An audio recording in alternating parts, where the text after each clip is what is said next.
अस्सलामुअलैकुम रहमतुल्लाहि वबरकातुहू my YouTube friends, welcome back to my channel. Hope कि आप लोग बिल्कुल ठीक ठाक हैं और आप सबकी दुआ से अल्हम्दुलिल्लाह मैं भी ठीक हूँ।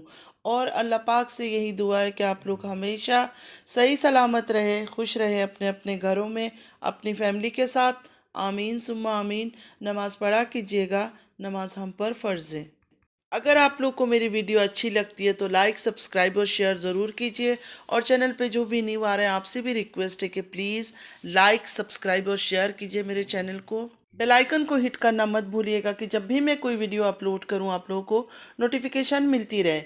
और पूरा वीडियो आप लोगों ने वॉच करनी है प्लीज़।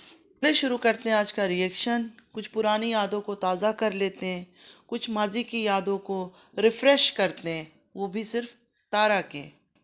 आखिर सेकंड वाइफ का बाप उसको ले गया, मेरा घर खराब किया, वो भी रोएगी। तारा, कुछ याद आया तुमने ये सब बातें किसके लिए कहा था?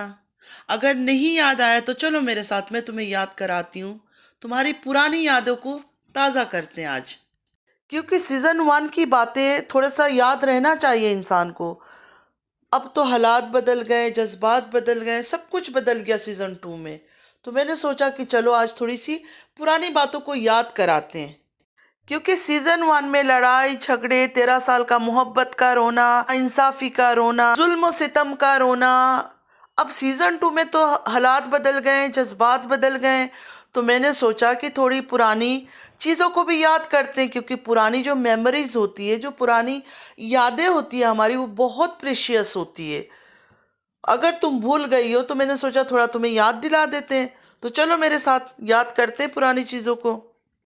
तारा जब कश्मीर से वापस विलेज आई काफ़ी खुश थी, लेकिन आने के बाद फ़ौरन विलेज में 2-3 दिन के अंदर एक बहुत बड़ा हंगामा हुआ। उस हंगामे को हम किसी ने देखा नहीं, क्योंकि तारा ने शूट नहीं किया, ना ही मुस्तफ़ा ने शूट किया, जो कि मुस्तफ़ा की आदत है। कैमरा उसके हाथ में होता है, वो सीधा शूट करना शुरू कर देता था। लेकिन उस दिन पता नहीं इतने घबराए हुए थे, इतने सहमे हुए थे कि उन्होंने कुछ भी शूट नहीं किया। हाँ, तारा ने सिर्फ सुनाया। तारा ने हमें जो दुख बताई है, मैं वो आपके सामने बयान कर रही हूँ, आप लोग भी सुने। तारा कहने लगी, काफ़ी दिनों से धमकी दे रहे थे कि हम अपनी बेटी को ले जाएंगे, अपनी बेटी को ले जाएंगे, और आज वो अपनी बेटी को ले गए हैं। और साथ ही साथ मुझे बद्दुआएं देकर गए हैं कि तुम्हें जो कुछ भी आज तक मिला है, तुम्हारा सब कुछ बर्बाद होगा, तुम्हें कुछ नसीब नहीं होगा, तुम्हारा सब कुछ ख़त्म हो जाएगा। मेरी बर्बादी की मुझे बद्दुआएं देकर गई है दोनों माँ बेटियाँ। अब आप लोग सोच रहे होंगे दोनों माँ बेटियाँ कौन? दोनों माँ बेटियाँ वो है, एक तो साजिद की दूसरी वाइफ, सेकंड वाइफ, जो लव मैरिज किया साजिद ने कौसर से, वो वाइफ। और सासू माँ जो कौसर की माँ है, उन्होंने इतनी बदुआएं दी, इतनी बदुआएं दी कि वो बेचारी खेतों में जाके रो रो के सबको, यूट्यूब वालों को सुना रही थी कि ये सब मेरे साथ जुल्म सितम किया कौसर और कौसर की माँ ने, वालिदा ने। अच्छा फ्रेंड्स, यहाँ मैं एक बात कर दूँ, मैंने सुना है कौसर की वालिदा के बारे में जो न्यूज़ हमें मिली है, या जो ख़बर मुझे मिला था, वो ये था कि कौसर की जो वालिदा है, उसकी जो अम्मी है, उनका दिमागी जो हालत है ना, वो थोड़ा सही नहीं है। उन्हें देखा होगा कि कितने बार भी कौसर के वालिद आ जाते हैं सामने, या कौसर का छोटा वाला भाई आ जाता है सामने, लेकिन कभी भी कौसर की वालिदा को हमने नहीं देखा कि मिलने आ रही है या कुछ या कुछ। हाँ, एक दफ़ा शायद लास्ट टाइम देखा था हमने, लेकिन वो भी पता नहीं वालिदा थी या ऐसी कोई नाम का उठाकर आ गए थे, क्योंकि ये लोग तो ड्रामा करते तो कुछ भी कर सकते हैं। लेकिन हाँ, उनका दिमागी हालत सही नहीं है। फिर तारा का कहना है कि कौसर जब चली गई, मतलब कौसर के वालिद और वालिदा जब लड़ाई झगड़ा करके बद्दुआएं देकर, कौसर ने भी बद्दुआ दी खूब, देकर इसको लेके चले गए, तो साजिद नाराज हो गए तारा से। तारा बेचारी से नाराज हो गए। अब वो लोग खुद ही गाली गलौज करके अगर अपनी प्रेग्नेंट बेटी को लेके चले गए तो तारा क्या कर सकती है? फिर भी तारा के अंदर इतना सब्र था, तारा ने कुछ किसी को नहीं बोला। सिर्फ तारा खेतों में गई और अपना दुखड़ा यूट्यूब वालों को सुनाया। तारा ने अपना दुख ना अपनी माँ को कॉल करके बताया, ना अपनी बहन को कॉल करके बताया, ना अपने भाइयों को बताया। मतलब उस टाइम पे फारूक भाई तो इसके साथ ही होते हैं, और फुल सपोर्ट था नदीम भाई का भी उस टाइम पर। लेकिन उसने नदीम भाई को भी नहीं बोला, फ़ारूक भाई को भी नहीं बोला, अपनी वालिदा को भी नहीं बोला। लेकिन हाँ, यूट्यूब में लाखों लाखों व्यूअर्स के सामने उसने अपना दुख शेयर किया। मतलब हमारे घर में कोई लड़ाई हो जाए, झगड़ा हो जाए, चाहे बच्चों के साथ, चाहे हस्बैंड के साथ, चाहे कुछ भी है, हम आके यूट्यूब में तो नहीं रोएंगे। कम से कम मैं समझती हूँ कि कोई भी शरीफ घर की औरत होगी या यूट्यूब में तो नहीं सुनाएगा। मतलब लाखों लोग सुनते हैं। यूट्यूब एक आज़ाद प्लेटफॉर्म है, उसमें आके अपनी गंदगी करना, कितने लोग हमें पहचानते हैं, फैमिली है, जानने वाले, रिश्तेदार हैं। हम लोग क्या करते हैं, चोरी से छुपके से अपने माँ को फ़ोन कर लेंगे, अपने भाई को फ़ोन कर लेंगे, या अपने दोस्तों को, किसी एक फ्रेंड जो क्लोज फ्रेंड है बहुत ज़्यादा दिल के करीब, उसको बता देंगे अपना तकलीफ़ कि मेरे साथ ये हुआ है। लेकिन तारा ने ऐसा नहीं किया। तारा ने आके दुनिया के आगे ये बात रखी। फिर भी अंधे सपोर्टर्स की आंख नहीं खोला कि ये सब चीज़ें तो घर की बातें थी, घर पे ही ख़त्म हो सकता था। लेकिन नहीं, ये बातें दुनिया को सुनानी थी।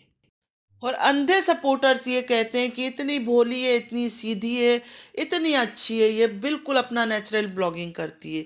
ये नहीं सोचते हैं कि ये कितने लाखों लोगों को सिर्फ चूना लगा रही है और बेवकूफ़ बना रही थी अपनी अदाकारियों से।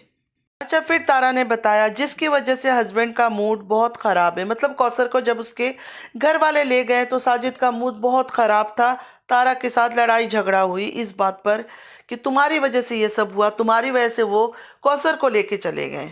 तारा का कहना है कि कौसर के साथ कुछ भी बात हो, कोई भी इतनी छोटी से छोटी बात हो ना, कौसर अपने घर वालों को इन्फॉर्म कर देती थी और घर वाले उठ के आ जाते थे इधर तमाशा, लड़ाई झगड़ा करने के लिए। उसी जगह तारा का कहना है कि तारा के ऊपर कितना भी जुल्म करते थे, कितना सितम करते थे, तारा ने कभी अपनी अम्मी को, कभी अपने भाइयों को कॉल करके कुछ नहीं बताया।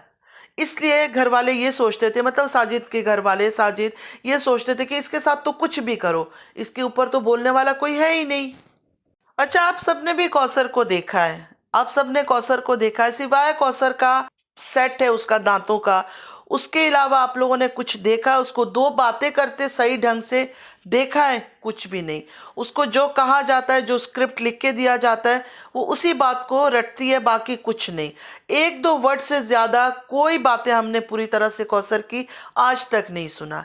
लास्ट 1 ईयर से, जब से ये 13 साल की मोहब्बत की शादी का रोना रो रही है, उस वक्त से लेकर आज तक हमने कौसर को बात करते हुए सही ढंग से खुलकर नहीं सुना है। मतलब जो इसको देखते थे, जो इसको व्यूज़ देते थे, क्या इतना उनके पास दिमाग नहीं था? इतना सा भी दिमाग नहीं था कि इनको नज़र आए कि ये क्या ड्रामे कर रही है, किस तरह हरकतें कर रही है। कौसर को देखकर अब तो कौसर फिर भी बहुत एडवांस हो गई है। अब कपड़े भी अच्छा पहनने लगी, शक्ल सूरत भी उसकी थोड़ी निकल कर आ गई। उस टाइम पे तो बहुत अलग लगती थी कौसर। अच्छा, उस टाइम पे नदीम भाई इसको बहुत सपोर्ट करते थे। फुल सपोर्ट था नदीम भाई का उन दिनों में इसके साथ। तो कौसर का जब लड़ाई झगड़े का तमाशा हो रहा था तो एक ड्रामा इन्होंने और लिखा। उस ड्रामे में आ गए फ़ारूक भाई और नदीम भाई, दोनों आए साजिद को समझाने के लिए, साजिद को समझाने के लिए कि दोनों बीवी के साथ रहो, दोनों हमारी बहनें, ये वो ब्ला ब्ला ब्ला ब्ला, जो ये लोग ड्रामा करते हैं वो ड्रामा किया। और ये ढोंगी औरत दोनों भाइयों के बीच में चारपाई पे बैठी हुई है, से सर झुका के, सर पे दुपट्टा डाल के।